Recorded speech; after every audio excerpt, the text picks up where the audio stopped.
All right, Hunter, let's take a look at your paper. MLA format first.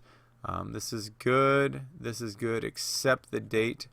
It should be the date that the paper was due, so 6 March 2007. You got way too much space here. The Man of Distorted Thoughts. I actually like that title. I think it's kind of neat and creative. All right.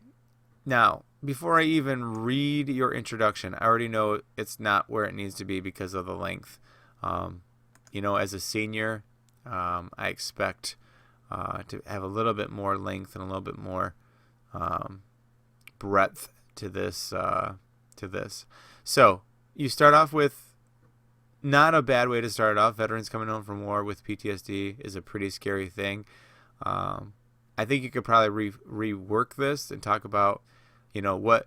Give me like some specific imagery about what a soldier might have experienced in war and what that might have done to him, and then jump into the idea that it can be mentally damaged for the rest of their lives. In the tragedy, don't say story. In the tragedy Macbeth by William Shakespeare, you got to mention both book and author. The main character, Macbeth, faces a big downfall that has many causes. No, the main character Macbeth suffers from this form of PTSD. Now, make sure that you spell this out first, because if someone hasn't heard of PTSD, they wouldn't know what this actually stands for. So post-traumatic stress disorder, spell it out first, and then you can use PTSD after that. He does show signs of PTSD, which gives him re-experience of events, increased arrival, avoidance of situations or people, and cognitive issues. So here's all your main points, which is fine. What you're missing here is a thesis statement still. So you don't have any thesis statement. You're not going to, what are you supposed to be proving to me in all your body paragraphs? So you need a thesis statement here. You got too many spaces here. You got re-experiences that needs to be not capitalized. But let's clean up that first part. Let's have a really strong beginning sentence. Lead that into a really strong topics of what the paper is going to be about, and then add that thesis on there, and that'll give you another 2 or 3 hopefully lines of an introduction that'll make that stronger. All right, we are missing in-text citation. Where did you get this information from? Now, here's part of my problem with this. I got a couple problems with this paragraph. Number one, we need to have a stronger topic sentence that really shows me how Macbeth and the symptom interact with each other. Number two, you say he shows this symptom pretty late in the story, and actually your example of re-experiencing is seeing Banquo's ghost. Now, if you want to think of this as organizationally strong, I would really consider maybe going more chronologically with this. Now, because of that, you spend all of this time, at least up till here, okay, before you even get to Banquo and him killing him. You literally, I've already read the play. You can treat the reader like they are knowledgeable of the play already.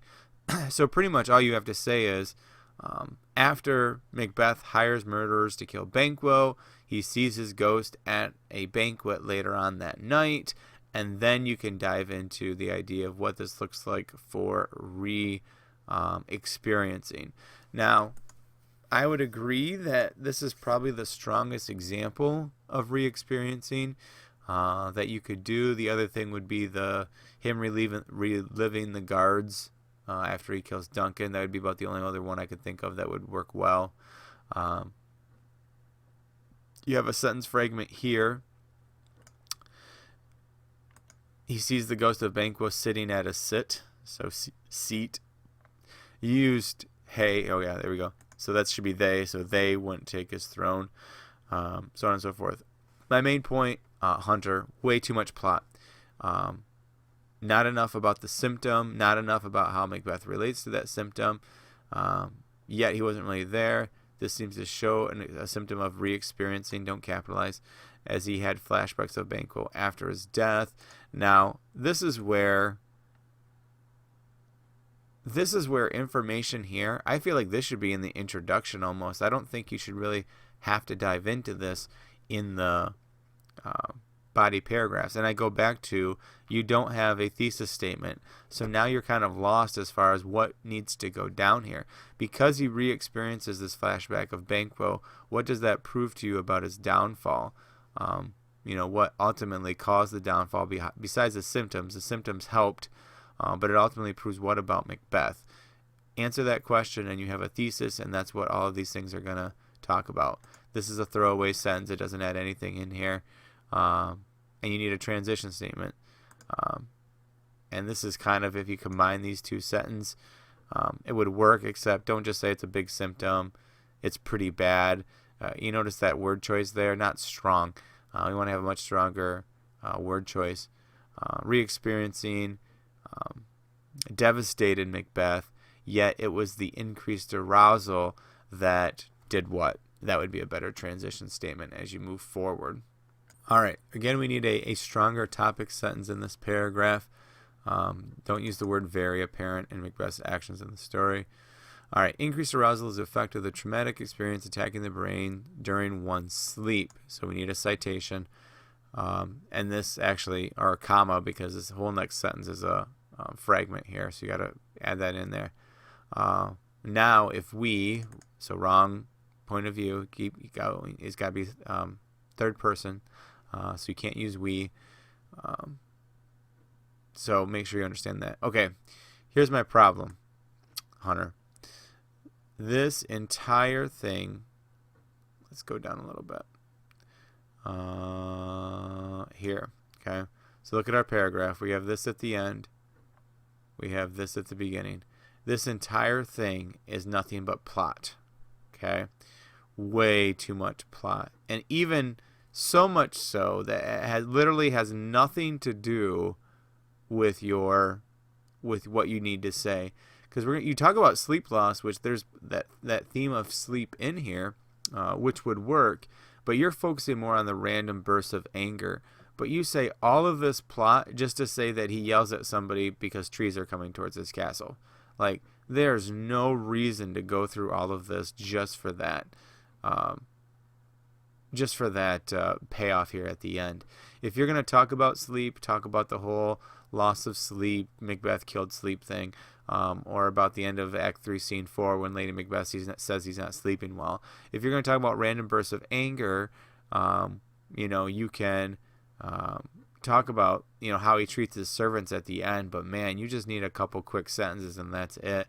So that you can actually get into what you're trying to prove, which again, you don't have a thesis, so you don't know what you're trying to prove. But it fits in the sentence so well. This comma, as no one would get angry over news like that, so make that all fit together. It's putting the mindset of a PTSD general. It's easy to make a connection. I don't know what that means. You might want to reword that as well. But yeah, that last paragraph, you got to really figure out where you're going with that. Again, Tyler, we need a strong topic sentence that ties this symptom in with Macbeth. You're using the word very again. You sometimes are unresponsive. This is a sentence fragment here. You need to combine these sentences. He comes out of the room traumatized. So this is a really good example of this whole avoidance thing and how he won't go back. But you, again, take way too long to summarize things that happen in the story. He didn't want to do it, comma, as he says. You have an extra as in there.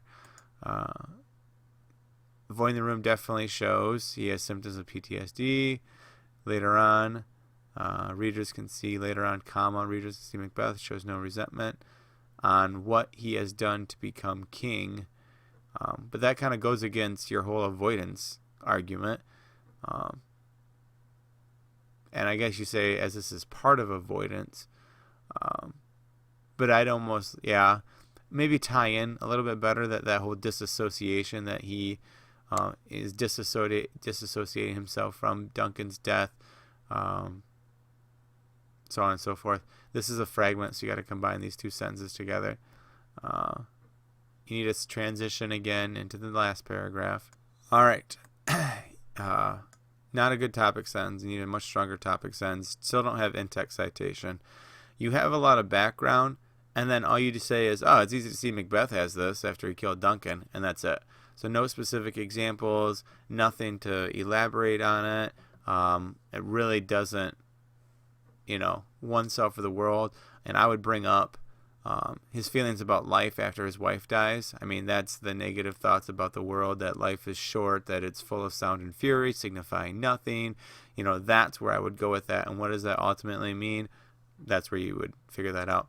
All right, this is your thesis statement reworded, but it's also, again, a weak thesis statement, so we got to have a much better one.